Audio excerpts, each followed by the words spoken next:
بسم اللہ الرحمن الرحیم۔ السلام علیکم میرے پیارے ناظرین، آج میں آپ کو بتاؤں گی کہ تابوت سکینہ کیا ہے اور ہیکل سلیمانی کیا ہے۔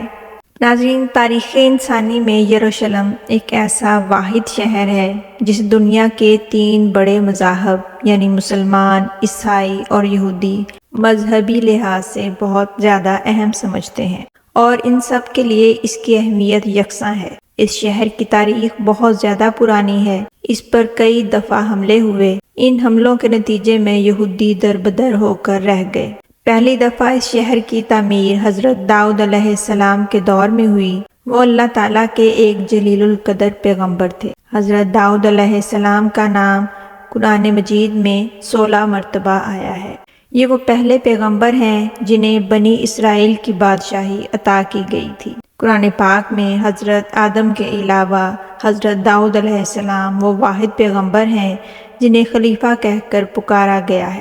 جب آپ کو بادشاہت ملی تو اس سے 1000 سال پہلے بنی اسرائیل سے فلسطین کے بہت سارے علاقے چھین چکے تھے۔ اس وقت بنی اسرائیل کے بادشاہ حضرت شمیر علیہ السلام تھے، جو اس وقت بہت بوڑھے ہو چکے تھے۔ لہٰذا بنی اسرائیل کے لوگوں نے دشمنوں سے مقابلہ کرنے کے لیے کسی طاقتور بادشاہ کے لیے دعا مانگی، تو اس لیے اللہ تعالیٰ کے حکم سے حضرت شمیر نے طالوت کو ان کا بادشاہ مقرر کرنے کا فیصلہ کیا، لیکن بنی اسرائیل نے اسے بادشاہ ماننے سے انکار کر دیا اور شرط رکھی کہ جب تک صندوق سکینہ ان کے حوالے نہ کر دیا جائے یہ اس کی اطاعت نہیں کریں گے۔ ناظرین، یہ تابوت سکینہ آخر کیا چیز تھا اور یہ لوگ اسے اتنی اہمیت کیوں دیتے تھے؟ اس بات کو سمجھنے کے لیے ہمیں تاریخ میں بہت پیچھے جانے کی ضرورت ہے۔ دراصل یہ لکڑی کا بنا ہوا ایک صندوق تھا جو حضرت آدم علیہ السلام کے لیے جنت سے اتارا گیا تھا، اور پھر یہ وراثت کے طور پر ان کی اولاد کو ملتا رہا، یہاں تک کہ یہ حضرت یعقوب علیہ السلام تک پہنچا، جن کا ایک لقب اسرائیل ہونے کی وجہ سے ان کی اولاد کو بنی اسرائیل کہا جاتا ہے۔ اس طرح سے یہ صندوق بنی اسرائیل تک پہنچا۔ چونکہ حضرت موسیٰ علیہ السلام بنی اسرائیل کی طرف پیغمبر بنا کر بھیجے گئے تھے، اسی لیے یہ صندوق حضرت موسیٰ علیہ السلام کو مل گیا۔ قصص الانبیاء کے مطابق اس صندوق میں تورات کا اصل نسخہ اور پتھر کی 2 تختیاں جو کوہ سینا پر حضرت موسیٰ کو عطا کی گئی تھیں، اور حضرت موسیٰ علیہ السلام اور حضرت ہارون علیہ السلام کا عصا مبارک اور پیرہن اور منہ سلوہ کا من ایک برتن میں موجود تھا، تاکہ ان کی آنے والی نسلیں اللہ تعالیٰ کے اس احسان کو یاد رکھیں جو اللہ تعالیٰ نے صحراؤں میں بھٹکتے ہوئے ان پر کیا تھا۔ یہ تابوت دراصل بنی اسرائیل کے لیے برکت کا باعث تھا۔ جب بھی انہیں کسی بات کا خطرہ ہوتا یا جنگ میں ہارنے کا ڈر ہوتا تو وہ اس صندوق کو سامنے رکھ کر جو بھی دعا کرتے وہ اللہ تعالیٰ قبول فرماتے تھے۔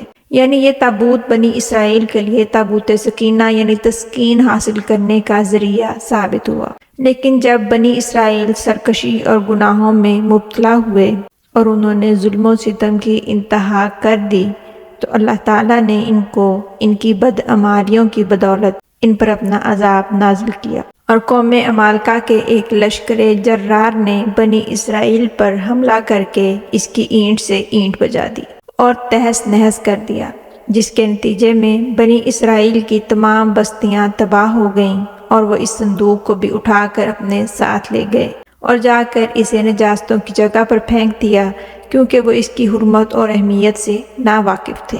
اسی بے ادبی کے باعث قوم عمالقہ پر بھی اللہ تعالیٰ کا عذاب نازل ہوا۔ ان پر طرح طرح کی بیماریوں نے حملہ کر دیا، لہٰذا وہ سمجھ گئے کہ یہ سب اللہ تعالیٰ کا عذاب ہے، اور یہ عذاب اسی صندوق کو ساتھ لانے اور اس کی بے حرمتی کرنے پر ہمارے اوپر نازل ہوا ہے۔ تو انہوں نے فوراً اس صندوق کو منحوس سمجھ کر ایک بیل گاڑی پر لادا اور اسے بنی اسرائیل کی طرف روانہ کر دیا۔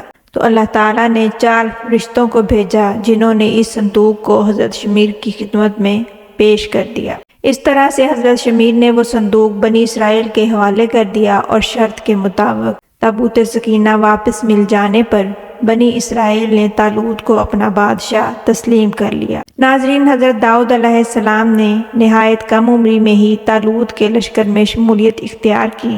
اس وقت جالوت نے اسرائیلیوں کو مقابلے کی دعوت دی۔ وہ فلسطینیوں کا سپہ سالار تھا، مگر کسی اسرائیلی میں اس سے مقابلہ کرنے کی ہمت نہ تھی۔ یوں حضرت داؤد علیہ السلام نے اس کے مقابلے میں نکلے اور اسے قتل کر دیا۔ اس طرح سے حضرت داؤد اسرائیلیوں کی آنکھ کا تارا بن گئے، اور طالوت جو کہ اسرائیل کا بادشاہ بن چکا تھا، اس نے اپنی بیٹی حضرت داؤد علیہ السلام سے بیاہ دی۔ وقت گزرتا گیا اور حضرت داؤد علیہ السلام اسرائیل کے حکمران بنے اور انہیں نبوت عطا کر دی گئی۔ حضرت داؤد علیہ السلام نے ہی یروشلم کی بنیاد رکھ کر وہاں تابوت سکینہ کی حفاظت کے لیے ایک ہیکل یا محل تعمیر کرنا شروع کیا۔ کیونکہ پہلے بنی اسرائیل خیموں میں رہا کرتے تھے، اس لیے اس تابوت سکینہ کو ایک خیمے میں رکھ کر اس کی طرف منہ کر کے عبادت کرتے تھے۔ کیونکہ ان کے پاس کوئی بھی عبادت گاہ نہ تھی، اس لیے حضرت داؤد نے ہیکل تعمیر کرنا شروع کیا تھا۔ آپ نے 40 سال تک حکومت کی، مگر آپ کی زندگی میں یہ ہیکل مکمل تعمیر نہ ہو سکا۔ آپ کے بعد آپ کے بیٹے حضرت سلیمان علیہ السلام نے اسے مکمل کیا۔ اسی بنا پر اسے ہیکل سلیمانی یا سلیمان ٹیمپل کہا جاتا ہے۔ سلیمان علیہ السلام بھی اللہ تعالیٰ کے پیغمبر تھے۔ اللہ تعالیٰ نے جنات کو ان کے تابع کیا تھا۔ یہ جانوروں کی بولیاں بھی سمجھتے تھے۔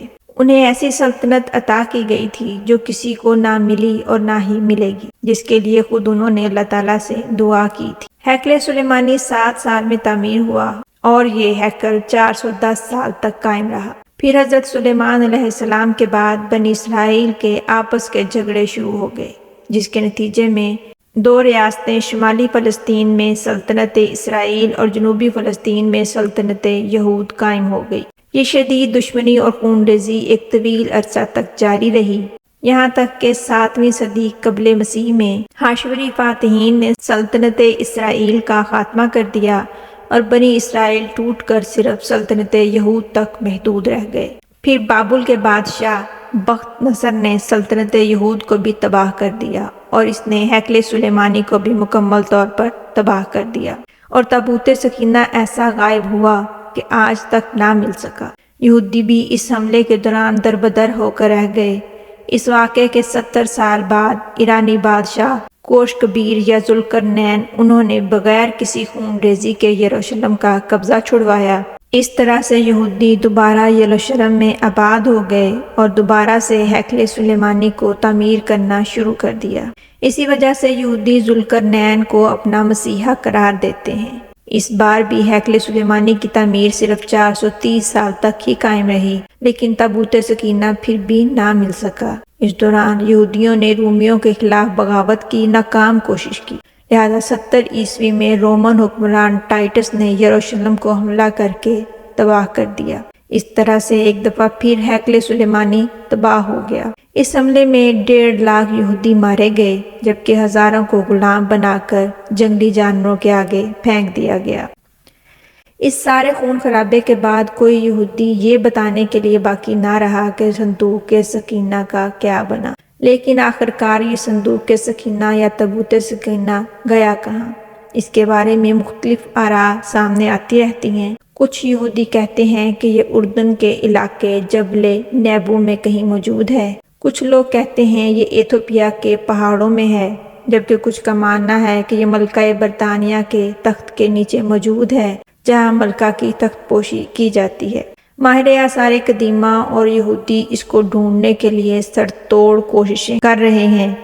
بعض یہودی کہتے ہیں کہ یہ تابوت سکینہ مسجد اقصی کے نیچے ایک سرنگ میں موجود ہے۔ بعض رائے سے انہوں نے فوٹو لے کر ایک ڈاکیومنٹری فلم بھی بنا کر دکھائی تھی کہ وہ ادھر موجود ہے، لیکن در حقیقت یہ کہاں موجود ہے یہ کوئی نہیں جانتا، اور یقیناً جب تک اللہ نہ چاہے اسے کوئی نہیں ڈھونڈ سکتا۔